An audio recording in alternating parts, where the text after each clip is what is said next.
Hi, I'm Kinga with Cancer and Consciousness, and I'm here with Quinn Red Mountain of Web of Life Animist. She is the founder and was my teacher when I engaged in a program with her to become an Animist minister. And I'm really excited to have Quinn here. Wonderful to be here. Yes, and we do have cancer in common. That was one of the things that drew us together.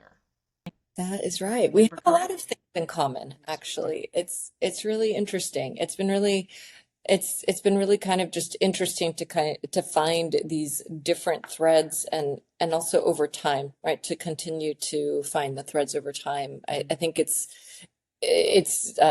glaringly apparent to me that there are no accidental encounters. Indeed. And so, yeah, so that's really interesting. So, yeah, why don't you share a little bit about your cancer story and what that experience was like for you? Okay. Yeah, so the setting, so 2014, so I was 46. It was um yeah, a while ago. Every year that goes by, I'm like, wow, it's getting further away. So that's I'm grateful. I'm grateful for that. Yeah. So I had a particular type of liposarcoma, which I'd never heard of before. That's one thing about having some kind of ailment or something befall us is we'll have to learn a lot, right? About something that we never thought we would ever want to learn about. Hmm. But it does actually then inform us and become part of our superpower or something. So in one of my thighs, strange place. I was kind of a special case because, which I think is kind of apt, um, Quinn the special case. But um, hmm. so let's see. So cancer started teaching me right away when I wasn't sure. There's that so many periods of waiting, right? You're not sure. Is this working? How serious is it? Like, will it kill me? And then there's waiting. There's always waiting. And then you're in between the worlds, right? You're like, yeah, weeks wondering, is this going to kill me? What do I do about this? And while tests were being run and such, and so surgery was set, and then before the surgery, there was another test, and then my left ovary lit up. Oh, great. And so then they wondered, is there ovarian cancer? So then there was more waiting, and so that it ended up not. It was scar tissue, but that led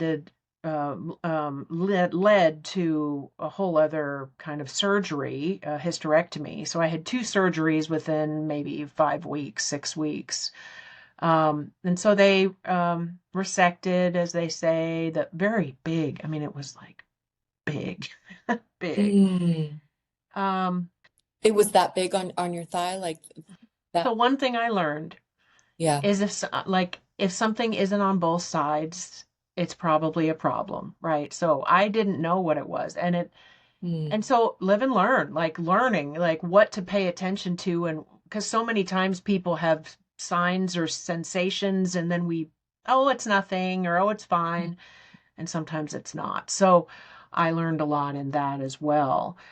Um, it ended up that it wasn't a kind of cancer that responded to chemo, and then there was a back and forth about whether radiation, and then that was determined no, because if there was a regrowth, which there was last year, the beginnings Mm. of one, that Mm. then radiation kills the cells and it would be harder to deal with it.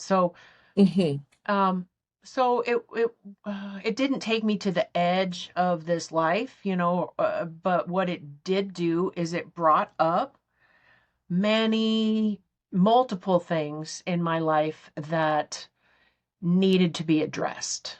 Hmm. And it was interesting. I'll just, this is a long story, but the short version is during the period when I didn't know exactly what was going on or how serious it was or what the result would be, or I felt like my death visited me multiple nights in a row, the spirit of my death. Like, Mhm. and at first I was like, I don't want, get away. I don't want you here. But then after a while, I kind of gave in. I'm like, what? Okay, what? Mhm. And it told me something that I think actually really affected my life for the better, which was, and Mhm. this is exactly how it came to me. It said, you need to reduce your regret quotient. It's quite Mhm. specific. Mhm. Mhm. And then it Mhm. was like bringing up memories of numerous things all the way back to my teen years, right? Mhm. Of where I had regret that I needed to tend, deal Mhm. with it, do something to, Mhm. and it kept showing me that kind of this scale of, regrets weigh us down even just a little bit into the illness or the Mhm. imbalance zone. And every grain of sand that can be moved to the other side then tips the scale, even if it's 51-49 into Mhm. wellness. So that is something it was telling me, that is something I can do that's outside of the medical system. Right. So Mhm. whatever path I was going to take, which I ended up taking medically, that this regret quotient thing was something that I needed to do, Mhm. no matter how it turned out. Right.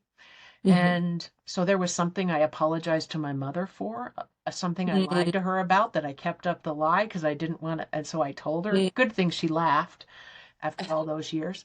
But there were a number of things. Yeah. So, yeah. So that's what I'll say about it right in this second. But and I guess one other thing I'll say is I had been an animist practitioner in the old days. I would use the word shamanic practitioner, but I don't Mhm. now. 14 years before this happened. Mhm. So the Mhm. minute it was diagnosed, I started using all my practices on myself, Yeah. right? Yeah. That up to that point, and also asking people in my community to tune into me, to work, to so what did they perceive, how did they perceive it.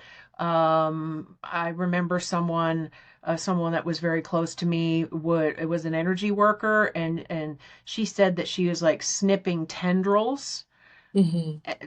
to snip them away. What was interesting was they had reserved 3 hours for the surgery, but it only took an hour and a half because the Okay. surgeon said it was like a nut coming out of the shell. It was Mhm. growing in between my muscles, not in like tendrilled into them. So I did Mhm. think about that energy Yeah. work that so Yeah. yeah. Well, and what is the work that you did on yourself? You said that, some of the practices you had for other people, if you remember, like, was there anything in particular that felt important?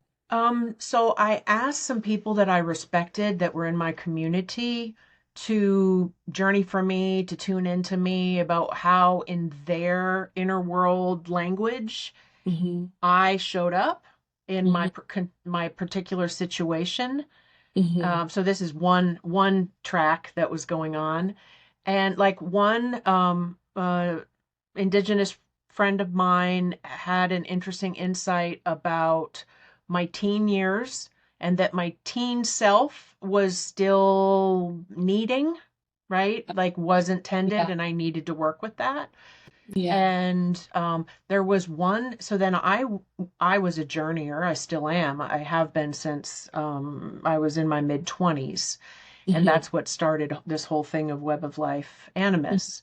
And so I remember particularly a journey that I had a fear suit on, like Hmm. an entire fear kind of Hmm. staticky energy Hmm. from my young life that in the journey, I kind of like pulled it off and stepped out of it and burned the suit. Now, Hmm. was that my imagination? Yeah, maybe, but I do feel like it accessed something that was in a realm of like inner teen, inner child Hmm. reclamation or tending. And so again, it's in that zone of like anything that from our life, from my life that was not settled, was not content, needed attention, and the time was then that I needed to deal with it. Also, I will say, like, being transparent, that there was a part of an aspect of me that I had not been claiming, which was kind of a blended spirit nature of myself. So Mm, I'm bodily female, right? I've been raised as a mm, female.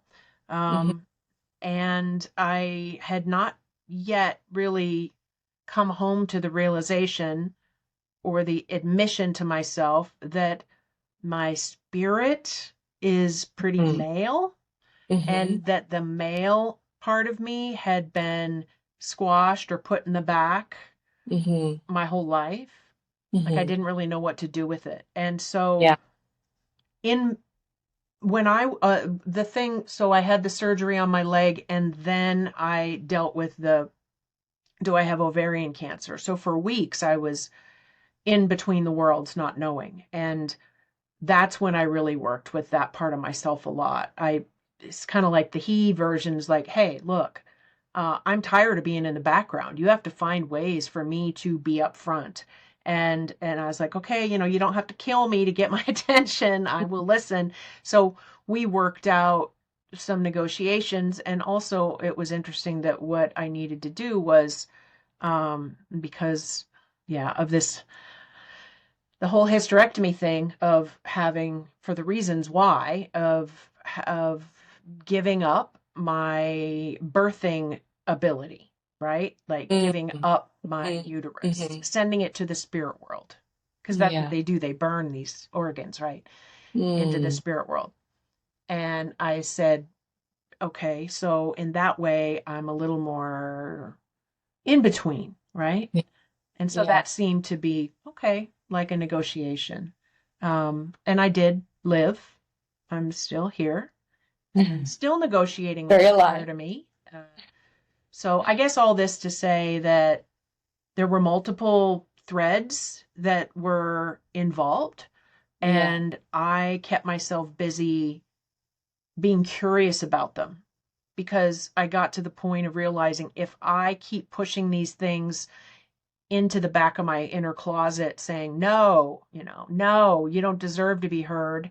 Okay, well, then my odds of making it through, this is how I felt about it, were Mm, less.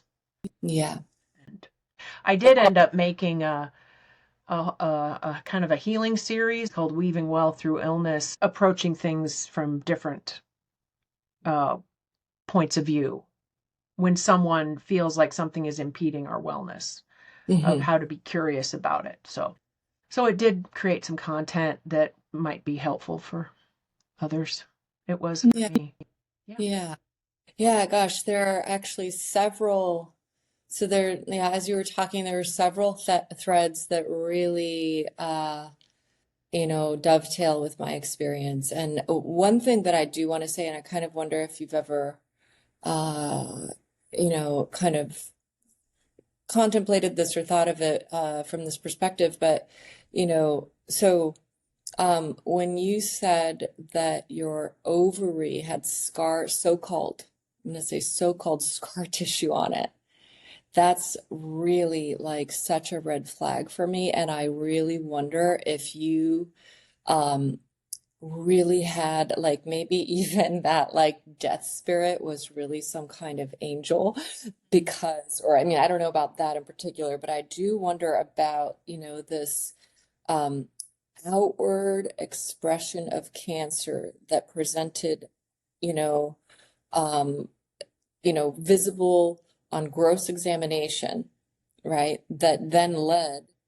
There was a part of me Yeah. that wondered, wow, is this whole leg thing to call my attention to the thing Yeah. I cannot see? Yes, Because exactly. so Because yeah. ovarian cancer is so deadly because it can go on for so long and you can't see it. Like the leg was obvious with Yeah. So bare yeah, eyes. Yeah. So I exactly. was grateful for Exactly. that. Yeah. So I don't know, I've had many cancers and have the cancer that has been in my body is called high-grade serous carcinoma, and it's broadly considered peritoneal disease, but the originating tissue was the ovary for me. Um, and so one of the recurrences that I've had happened as a result of so-called scar tissue that could not be radiated, it could not be operated on, or I was told as much by multiple like top tier hospital systems in LA, and because it was in the presacral region, so it was like in the peritoneal sac, but like directly in front of the sacrum. So everybody's just like, we can't touch that. It's too close to the intestines, too close to your bladder, can't be reached from this. I mean, it was just this thing that, I believed them. They were wrong, but I believed them. But I didn't get to find out that they were wrong until I'd literally, like, that cancer had spread, like throughout my peritoneal sac. I had ascites in my lungs, meaning that was cancerous fluid in my lungs, and it's like, as far as I'm concerned, there was like cancer up to my lungs, and then I had to get it back down to that presacral nodule. And once I was able to get it back down to that presacral nodule with one of the treatments that I've had in the last few years, then I was very, very fortunate. A really brilliant radiologist at UCLA was able to radiate that thing. But it's just really interesting to me because, as far as your story is concerned, because, I was told by multiple, like, I'd like USC and another very kind of high-end clinic in Beverly Hills, that it's just scar tissue. It's not cancer. And of course, like, so if you're telling me that something was lighting up, then you must have had a PET scan. PET scan. Right. And so right before the leg surgery. Yeah. Right. And PET scans are like, a little confusing because there is glucose uptake, by various tissues, even in a fasting state. But yeah, I think it's really interesting. And I do wonder if you really, it was just like such a blessing that you got to have this big glaring thing that led you to those diagnostics and to the hysterectomy. And then, the other thing that's really interesting for me, in regards to this, because is this, the thread around gender, right? Like, it's like it's kind of like we're a little bit like two sides of the same coin, where I have mostly presented as feminine in this lifetime, but there were a number of things that like made this body. I would receive comments all throughout my adolescence, teenage, young adulthood, that like, this body is not female enough, even though, I wasn't like a particularly unattractive person, but it was like just not female enough. Like, these things are wrong. Your body shouldn't, have these things, right? And so I presented as female, but I never felt female, and I just wanted to be female. Yeah, I used to describe it as that I Yeah. felt like a broken girl Yeah. because I was always big, way bigger than most girls, women even, Yeah. and I just didn't fit. And so if I Yeah. didn't fit, and back then there was no awareness of an in-betweenness. Clothes was horribly hard. Shoes, I have like size 12 male Oh, wow. feet. How tall are you, Quinn? 5'10". Okay. Okay. So, yeah, so on that note, we have that not being at Absolutely. home in self and by what people told us. Oh gosh, yeah, Yeah. absolutely. It was like, I mean, I resided within a state of complete rejection of self, even though there were parts of like, outward presenting, ego aspects of self, which was the primary, vehicle through which I understood, what it is to exist in life, right? Like, because of the culture that I grew up in, and that we grow up in the Western world. And there were things that I liked about myself. I enjoyed the art that I made. I could find value in myself, and that there are lots of things that I felt like I had, mostly like relating to talent. But then there were all these other things that I just it was like not good enough, not good enough, and beyond not good enough, like just complete rejection. Like I just basically, I mean, I was on some level passively suicidal throughout my entire life from the time that I was a child, largely because of things related to that and neurodivergence as well. So like it's like okay, physical presence not good enough. Institutionalized, way of representing intellect, not good enough. And so it was like just a very difficult existence.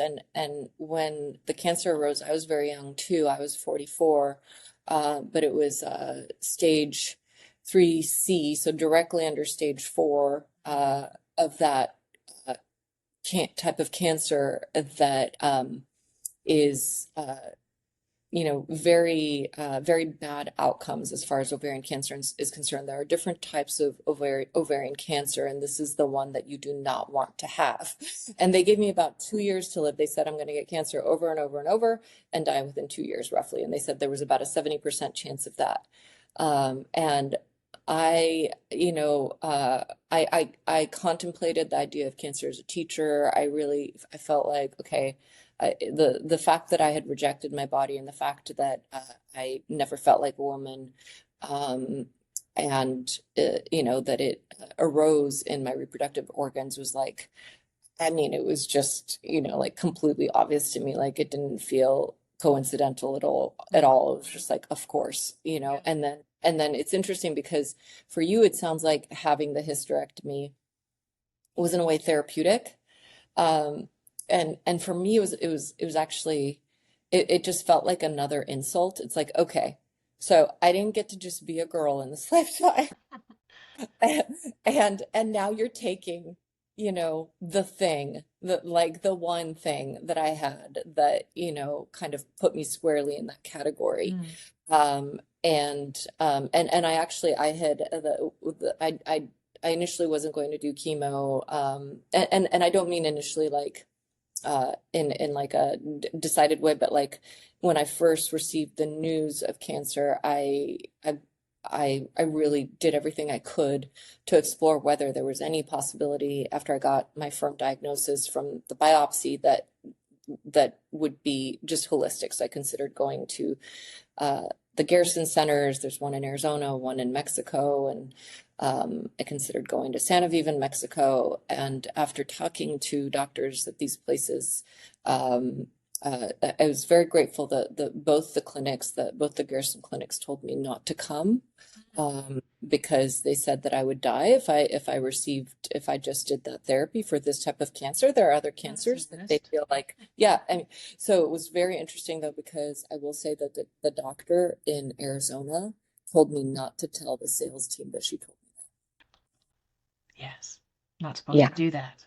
No, don't tell the sales team I told you not to come here. And so, I really, up until that point, I was just completely opposed to, so-called Western medicine and just, allopathic ways of treatment. And I, I had to really like come to terms with that I needed to do chemotherapy, and I did it in conjunction with all the integrative treatments, but I did chemotherapy and surgery. And the last day of my chemo regimen, I was in school for my current profession, and I on the last day of my chemo, it was like a day that I had planned during like a winter break for when I was supposed where I had kind of planned like this is the day that I'm going to give birth to a child, like roughly, right? Like this would be, and it was like, and it was the last day of chemo, so I just kind of like considered that as like my own rebirth. But Mm. and that first cancer, I that was when I first learned about this kind of concept of like cancer as a teacher.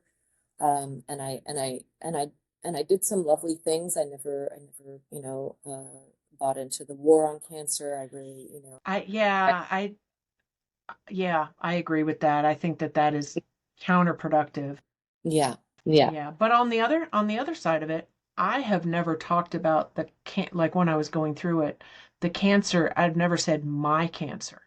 I Oh would, no, I never say my cancer. The cancer that when was in my people body. talk like that, I'm like, Yeah, I would yeah, say, well, I cancer is agree. visiting me, or Yeah, I'm having a dance with cancer right now, but no, not.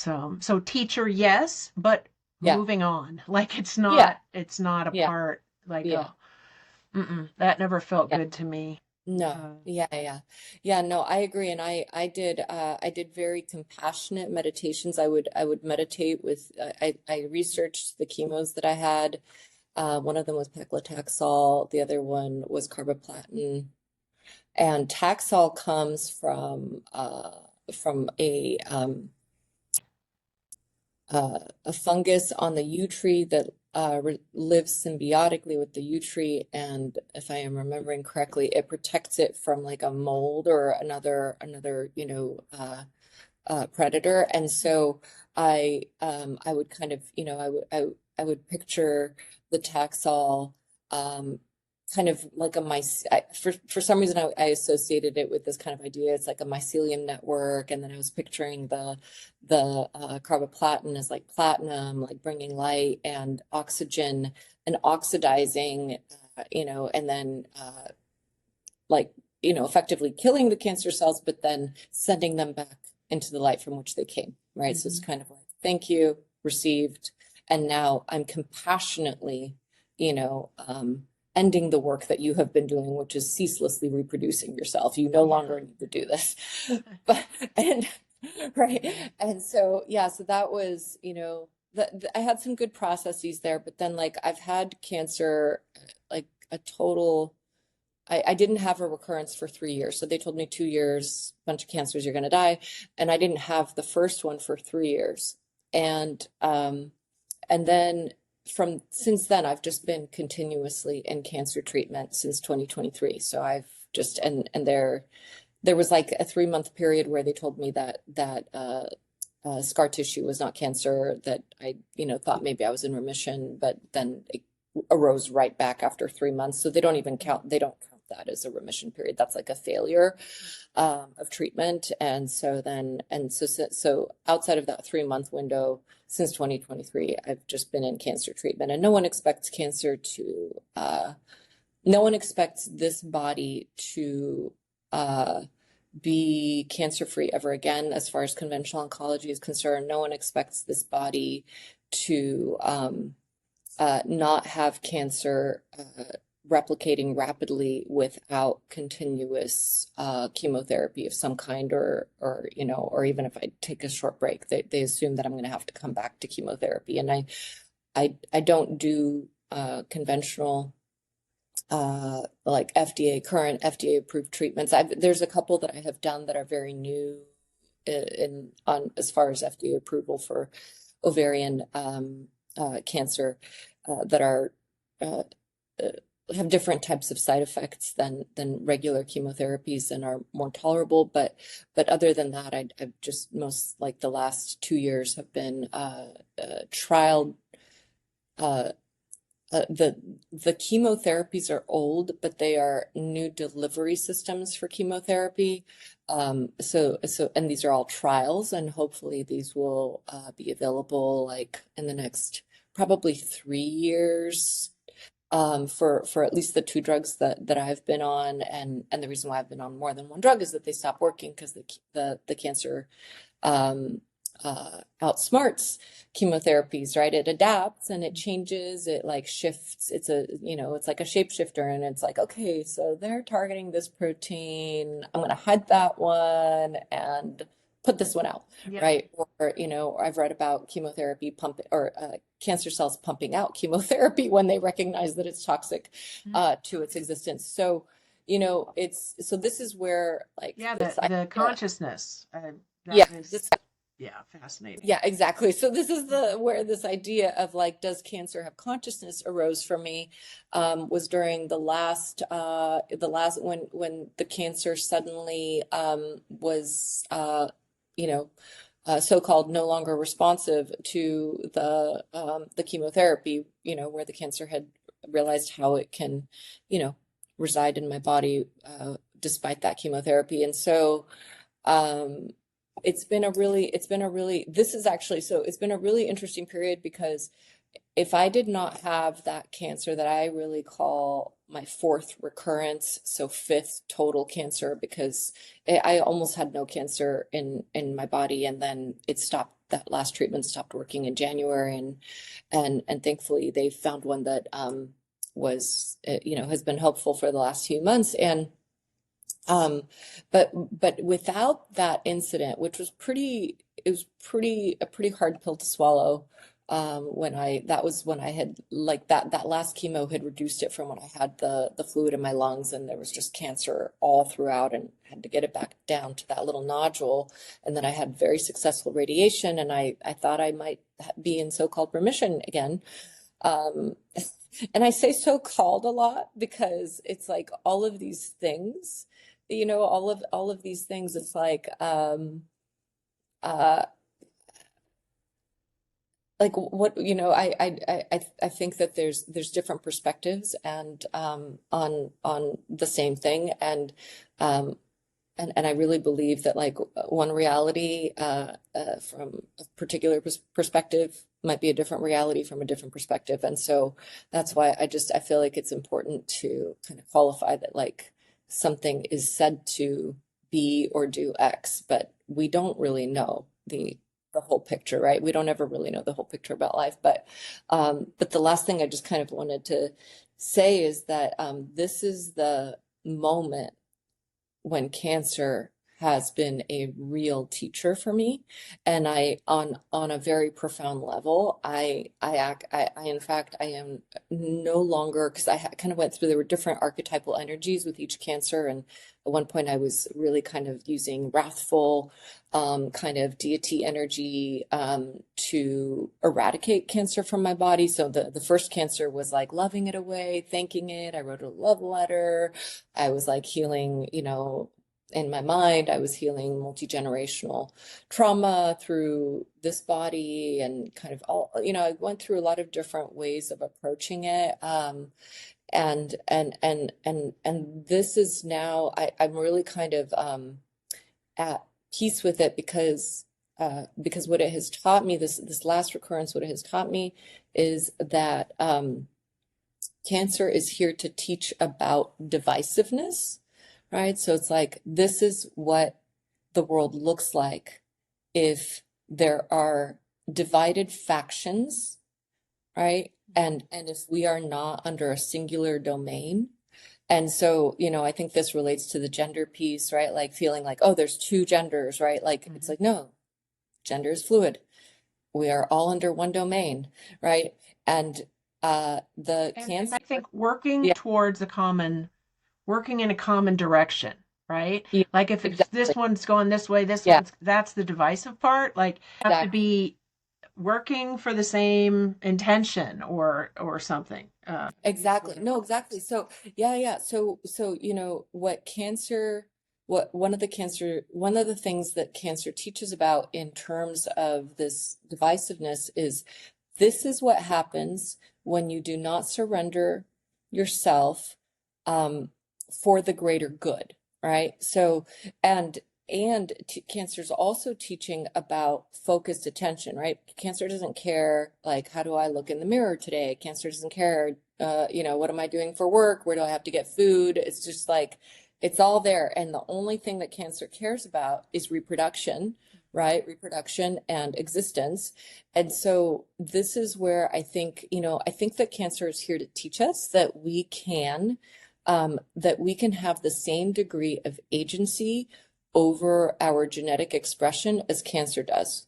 Right. So cancer just, it like receives a chemotherapy for, 4 to 6 months, sometimes even less. And for people that are, unfortunate that, are receiving chemotherapy and then it suddenly stops working and there's a resistance, then, the cancer has learned, right? All it was doing was studying the chemo. It's like, okay, this is what I've got to do here, right?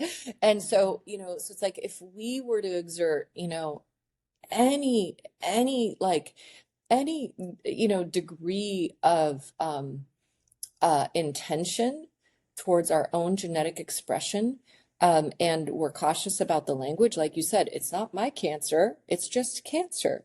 there's a cancer. What do I do with cancerous cells, right? Like, how do I, okay, cancerous cells, like, and I think it's very important that people have a general idea of anatomy, and countless, like gurus, spiritual teachers have, I mean, in fact, not even just teachers, but like the systems which, a lot of us who are in kind of more mystical traditions are looking to, they all teach about anatomy, right? So whether you're looking at Taoism, whether you're looking at Buddhism, whether you're looking at, Vedic systems, like everybody teaches about anatomy when you're learning about meditation. So, so I think that all people who, come across a cancer diagnosis should understand what apoptosis is, and should understand that, normal, like healthy, cell expression is suicide, right? Like cells are designed, have programmed suicide, right? And so it's like, I've actually been trying this. I don't know. I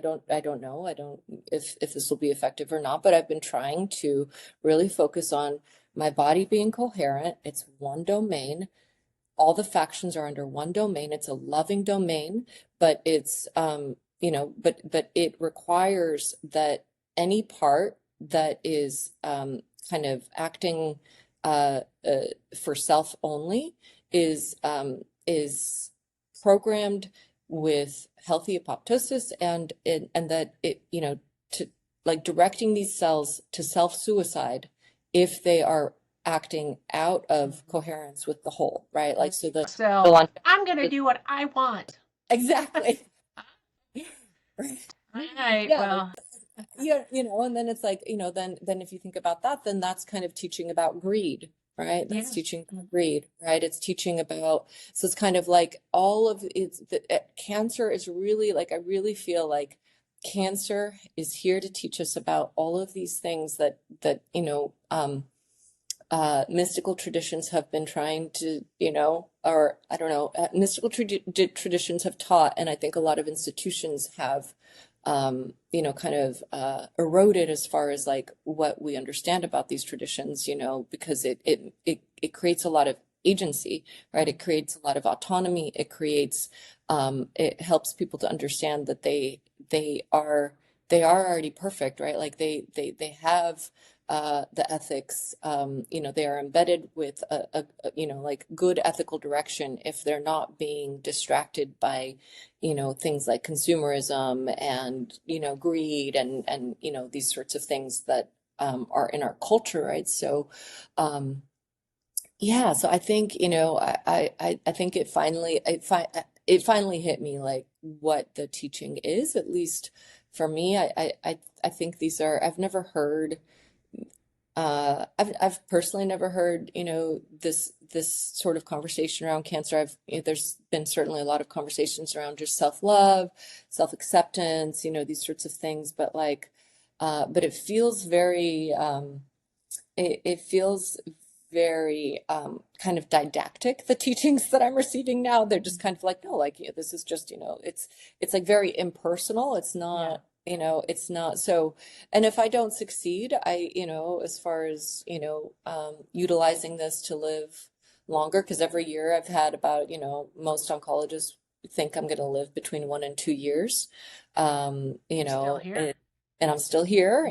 I'm here 6 years later. That's considered very successful for, that type of diagnosis. And um, Well, and I think one yeah. aspect is that you have decided to be proactive and utilize the best options that suit you, right? Like, because not everything is for everyone, and people are different, and but that of approaching it, like looking at it directly and saying, okay, so then what is coming to me about what is needed here, and then how can I get or experience aspects of what is needed. So aspects of personal healing Mhm. or letting go or whatever, reclaiming. Also ancestral is big.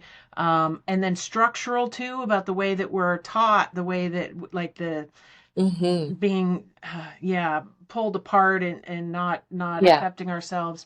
And there's a number of ways to do that, but I do. And then also there are aspects of the medical system that we have, and then there are other types of medical systems. Yeah. that there's beneficial things in them, Yeah. and then Yeah. how we approach that is very important. That same the same indigenous person I mentioned that journeyed for me when I dealt with the cancer I had, then he ended up having prostate cancer, and he Mm. decided to do it was radiation, and a very that pointed, very specific Mhm. radiation, and he made this whole. This is my paraphrase, but he made this whole like spiritual system around it, that it Mhm. was beneficial, and it would like Oh how yeah. you were approaching the plant behind the chemical, Yeah. right?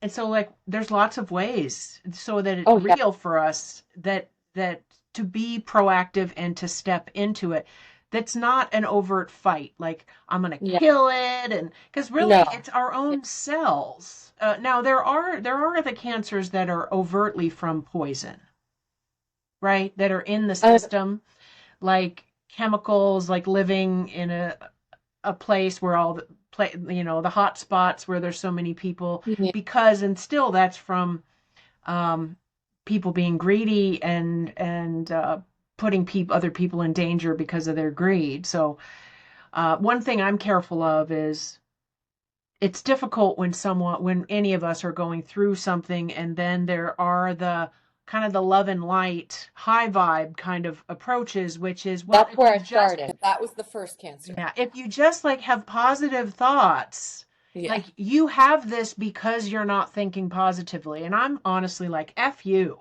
I don't need to hear that right now. Mhm. And that Yeah. is not helpful. So I think Yeah. that whole part, like, and kids who get cancer because they live in an Mhm. area where people have been dumping poison, Yeah.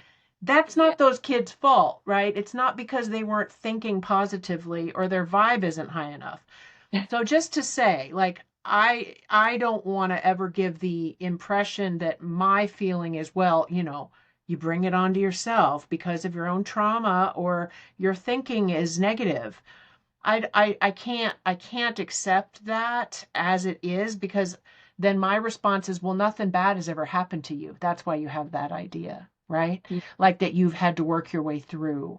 Um, so I do want to say that as a kind of a disclaimer, that I think that there are certain aspects of especially white spirituality, white Mm. spirituality for white people, which is like, oh, that's so horrible for you. But it would never happen to me. I eat the best, and I breathe good air. Well, that's privilege too, right? Well, the So I'm there's a glad you lot of brought that. aspects that Yeah, blow yeah. me. I'm glad you brought that up because when I was diagnosed, I was literally like, I mean, I don't know, there was maybe some healthier 44-year-olds out there, but I was like definitely up there as one of the healthiest 44-year-olds. I literally, for 12 or so years had uh, lived an anti-carcinogenic lifestyle. Oh, I that's had a website interesting. called Clean Living Guide, and everything I did, because there's a lot of cancers in my family, because there's a lot of trauma in my family. Um, and uh, and so everything I did, especially after my grandmother died of pancreatic cancer, was, you know, geared towards understanding how all the chemicals in our environment impact our health. And I ate, only food from the farmer's market. I only, ate very moderate amounts of meat. It was always coming from farmers that I knew. So I knew how those animals were being treated. I only, like drank clean water. I filtered my air.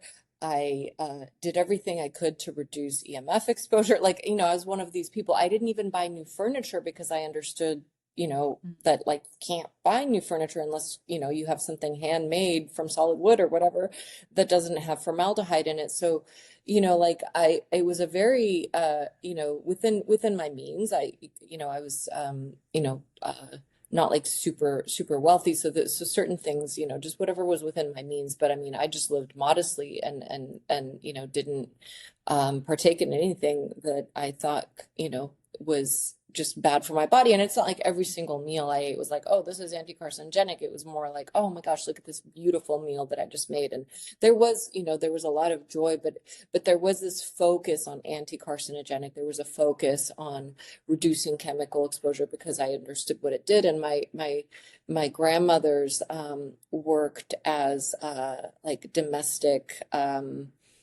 uh what is that called? Like, they took care of other people, and they cleaned a lot of houses. My great And grandmother did they too. yeah, and and so I know my grandmothers were on a weekly basis exposed to all the really, super, super harsh conventional chemicals used in cleaning, because these people were not using natural products. And so it'd Hmm. be like bleach and just all that stuff for years and years and years. And then, but then also just like so much trauma. My grandmother literally lived on the front in Poland during World War II as a child, and had soldiers living in her house while her father was at a work camp in Germany.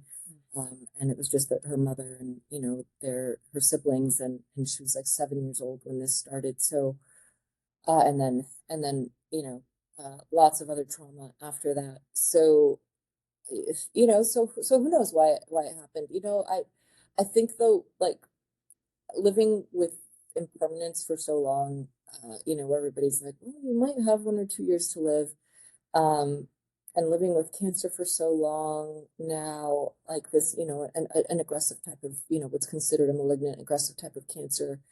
I, I certainly don't think anybody does it to themselves, but I, and I wouldn't, if you gave me a choice before I had cancer, I certainly would not choose this. Right. But I am really at peace with it now. Like, Mhm. there have been tremendous gifts in terms of understanding life, and me being able to truly come home and understand what life is for myself on a, very, very personal but very mystical level, that I would not have been able uh, to get here without this experience. And I think if anything, maybe I'm just grateful for like where where it pushed me, and I, and so when I hear of people getting cancer, it's like it's not what we want, and it is sad, but I don't like I don't it's like I do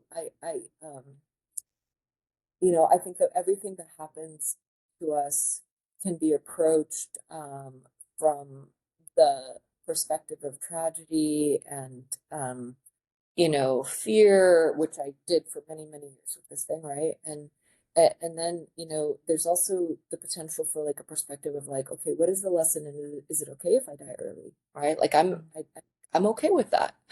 There's a part of me that would like to live long, like maybe till I'm 80 or something, and I see myself as this like witchy old Mhm. lady with some herb somewhere. I don't know, maybe, it'd be very unlikely, but maybe that will happen. And that would be really nice. But if I die now in the next few years, couple years, I don't know. I think I'm really, at least in this moment in time, I'm more okay with that than I think I was some time ago. And so I don't, I don't have the same relationship to tragedy anymore. Mhm. Yeah. Yeah.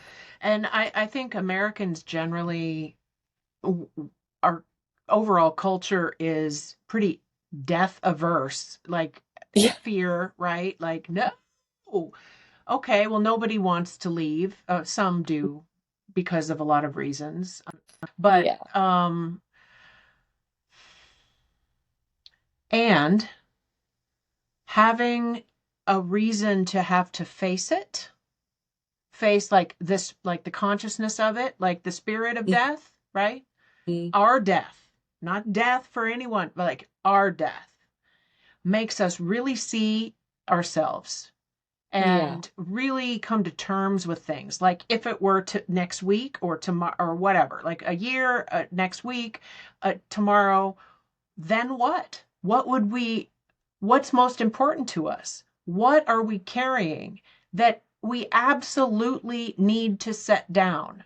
So many Yeah. of us are carrying a lot of ancestral traumas that need to Hmm. be worked through. They Yeah. didn't have therapy. They had no opportunity to work through it. So we now have many generations of people who lived very Hmm. traumatic lives on a lot of fronts. And so Hmm. that's all in here, right? It's all in here and in our minds and Hmm. handed down all of these ideas and behaviors and Hmm. fears and such. And so to really tease those apart, and then the things that have happened in our life.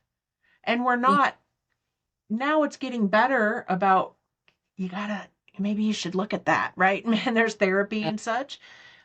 But no matter what, we're gonna die Yeah. at some point, whether it's soon or after a longer time.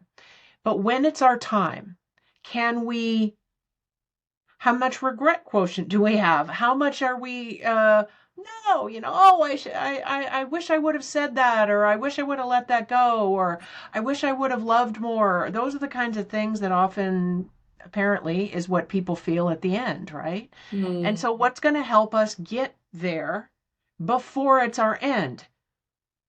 And so sometimes something like a devastating diagnosis is what snaps us. Like the thing I said, put in the description of weaving well through illness is, when a diagnosis comes, it one thing, no matter what, that it means is it's time for change, Yeah. right? What needs to change because Yeah. what was led to this, right? So of like opening up our minds and Yeah. thinking Yeah. differently is so Yeah. important, and it will Yeah. lead us to something hopefully back home here. Yeah, I think that's a really good point because, I think that's what people really struggle with when something like a cancer diagnosis comes, is they don't want to change. They just want things to go back to the way they were, Yeah, but right? really a lot of the aspects of the way it was not Obvious, clearly, not clearly, not that right? great. Yeah. Because Yeah. we get good at just like, well, past is the past. Well, Mhm. I just don't think about it anymore. Or, well, what was. Or, don't be a baby, just suck it up.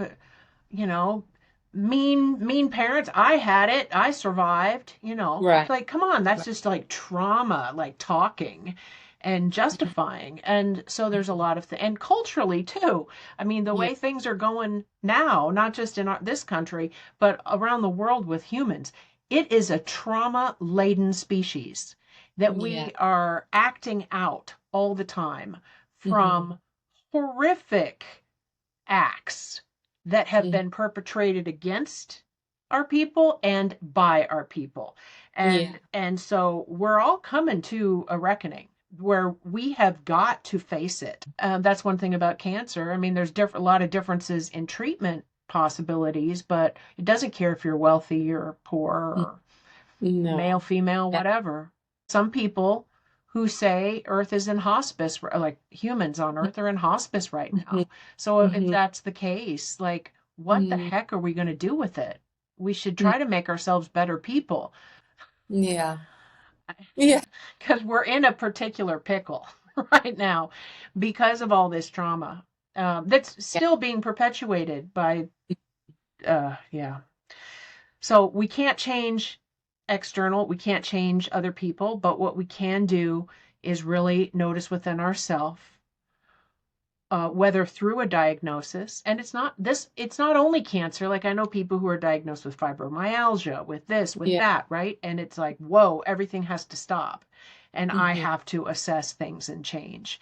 And Hmm. so if for someone listening, if you now have had a devastating diagnosis that you're trying to navigate, look for what really does hurt. Where's the regret? What Hmm. needs to change? Hmm. Sometimes marriages go on for a long time out of habit and really they're not helping. So there's all kinds of things. And for someone, we don't need to wait for a diagnosis either. We can just assess it like, really, this is not her, like my work, my whatever, all these things that people think, well, I should stick with it Hmm. because I'm afraid of change. Okay, well, sometimes things come along and make us change. And unfortunately, a lot of times humans, we only change through suffering, Hmm. but that's not the only option. Yeah. Yeah. So, well, I I've appreciated this conversation. It could go on for a lot longer, and there's many parts to it, which I hope Yeah. that we get into at some point. But maybe for here, I think it's a lot to think about. What Yeah. would you say to in your final words to Yeah. offer? I think in my final words, just on a practical note, I would say that if someone has received a cancer diagnosis, regardless of whether, it's something that is termed as malignant or not, and whether they are coming from like a naturopathic, holistic kind of perspective and have some resistance towards Western medicine, or whether they are really embedded in Western medicine and feel like, well, no, that other stuff can't possibly help. Um, I would just say, the middle road for cancer treatment is a really beautiful way to kind of integrate these worlds that are in so many people's views in opposition as far as health is concerned. And I think we're seeing that more, right? There's a lot of doctors that are functional medicine, integrated medicine, blah, blah, blah, blah, blah. But truly, like I don't think I would be here. I think I would have had very, very much quicker recurrences if I was not doing all of the naturopathic things that I was doing. And I think people should be aware, in addition to the treatment that was recommended by my oncologist. And I think people should be aware that there are naturopaths, right? They are naturopathic doctors that specialize in oncology. There's an organization called FABNO that certifies these doctors, and they can really, really help do a number of things. One, I have very little neuropathy. The only two chemos that have caused me neuropathy, despite having many agents that are like 100% essentially, risk for neuropathy, is because I iced. And in the beginning in 2020, I was literally told by nurses at a major hospital in the United States not to ice, that it doesn't work. And I just had a follow up with a neurologist this week on Monday that was like, she could not believe how little neuropathy I have based on having reviewed the agents that have been through this body. So, so there's a lot of things that naturopaths can suggest that help reduce the side effects of chemotherapy. And there are a lot of very, very helpful therapies that unfortunately they're all out of pocket. So this is where the challenge comes in. And this is where, this kind of, but if someone has, um, you know, the finances, or is able to do a GoFundMe, or, whatever the means are to get this additional treatment, or even if you do your own research now, like I actually think AI Oh, for yeah, good point. for this is a very, very good resource potentially. And and there are a lot of things that you can do, like icing your hands and feet, that are, don't cost anything, that if you could learn about on your own, if finances are a concern, can really help. So I just think it's important for people to kind of, look at it holistically, right? So the energetic, like the things we talked about, these meditations, ways of seeing this experience, but also, integrating in the naturopathic view into potentially the conventional, if that, Yeah. and ultimately it's a personal choice, right? It's Ultimately, personal all, choice. You got to figure out what works. yeah, I would yeah, add to that that while whatever one is doing for the body, yeah, also be curious and honest with oneself about what on the soul level, on our personal trauma level, on our ancestral trauma level, like even a hint or a thought, or well, I do feel like something's there, to be curious about it and to look for ways to work with it. There's tons of books, there's websites, there's AI, there's all yeah, kinds of things. There's people to work with, there's groups, because there's also, like, what are the ingredients that are feeding this, right? And so yeah, there is the body, and we also have this other part of us, which yeah, is our emotional self, our soul, whatever you want to call it, our younger selves, right? Who yeah, went through things that we've never dealt with. If there's anything that we've never dealt with, maybe it's a good time to be compassionate with that part of ourselves and ask it, what do you need, honey? What do you need right now? Or what kind of attention do you need? And I'll do my best to get it for you. Because every little bit can help. All right. Thanks everyone for listening.